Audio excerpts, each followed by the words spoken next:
Hello, everybody. Eric Scroggins here, and I have had an amazing opportunity today to play golf with my Uncle Tony. He was an inspirational part of my life as I was going through some really difficult times. When I talked to you about the things that you did with me when I was having that very difficult moment, how did that impact you? Oh, tremendously, because you're very important to me. You matter to me. And so when you were telling me those type of things, which is very difficult to do, I knew that deep inside, it really affected my life as well, because we're one in sync. And so I wanted to make sure that I was giving you the right advice, giving you the right information. One of the things you told me after the book came out and you read it, you said, man, Eric, I went back and watched the videos and why didn't I notice what was going on with me? And that the audience knows that I had a very difficult, abusive situation as a kid. So, how did you reconcile that? The fact that you didn't know, you couldn't see, it was many, many years later, right? It came out that this happened. Yeah, I think what happened is that, you go through it and it's very painful because you go, why didn't I, why couldn't I understand it? Yet you were very protective of yourself. Yeah. Which is one of the reasons why we didn't know.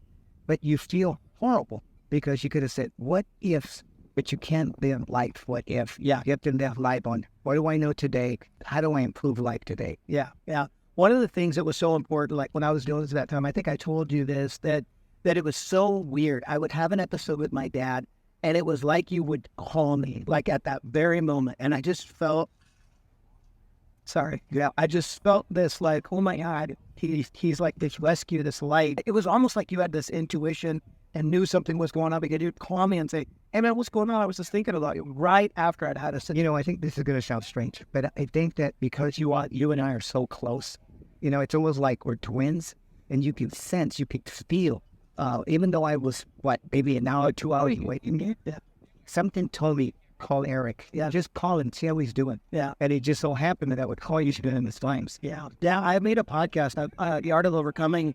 I talk about you in that we all need someone looking out, when you're going through difficult moments. We need that so much. You've been very impactful in my life throughout my entire life growing up.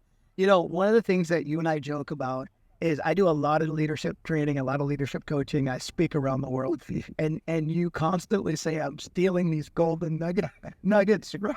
Probably when I'm buying a new flat screen together, and you will not.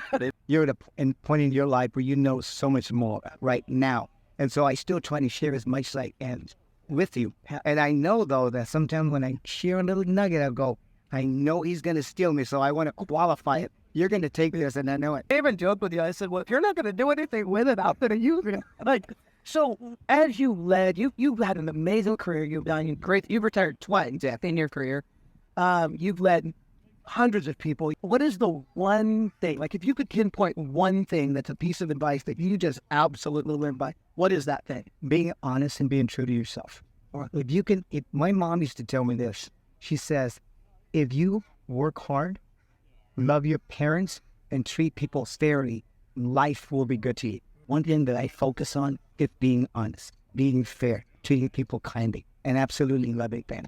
Yeah. That if you're doing that, you're going to be successful. And I know you and I talk often through your career, you've had tremendous conflict situations that you've had to resolve, either with new staff that was underperformers or new management that just was unreasonable or whatever that was. How did you navigate through those moments of conflict? What was it that you had in the back of your mind that said, I'm going to always remember this as I have to go through it? If I could show them where they were going and that it wasn't going to hurt them, it was not going to break them, but it was going to make them better. Change always comes with emotional conflict. Yeah. Always. Yeah. And so anytime you're going to change something, whether it's buying a new house, getting a new job, or moving to a different, it always comes with emotional conflict. It's so good. And conflict is going to happen. You can't live life, you can't without conflict happen. I mean, it's just a part of life.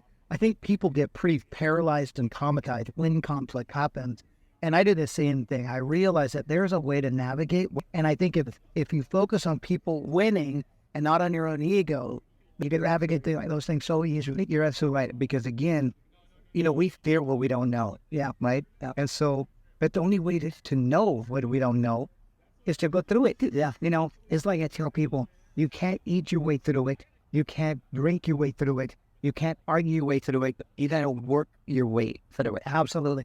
Tell me about the focus on the relationship. Like, how important is that? Like, the nephews, the nieces, the kids, like, how much of a part of your life has that been? Well, family's everything, right? You can achieve all you want to achieve.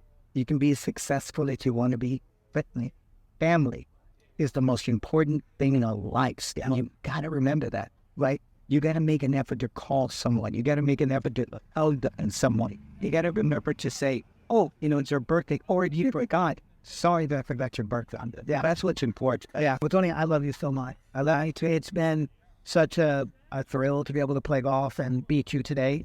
And it's, I just love hanging out with you when you come. What is one final word you tell our audience that's watching? We have thousands of people that are watching our program and watching what we're doing and content we're pulling out. What's one thing, based on what you know about me and where I'm going? I think that from Eric Scroggins, you're in good hands. He knows what he's doing. He's knowledgeable. He's experienced. But the most important thing about him is that he cares. That's what I want your takeaway should be. He cares. So embrace him because he's going to embrace you and guide you in the right direction.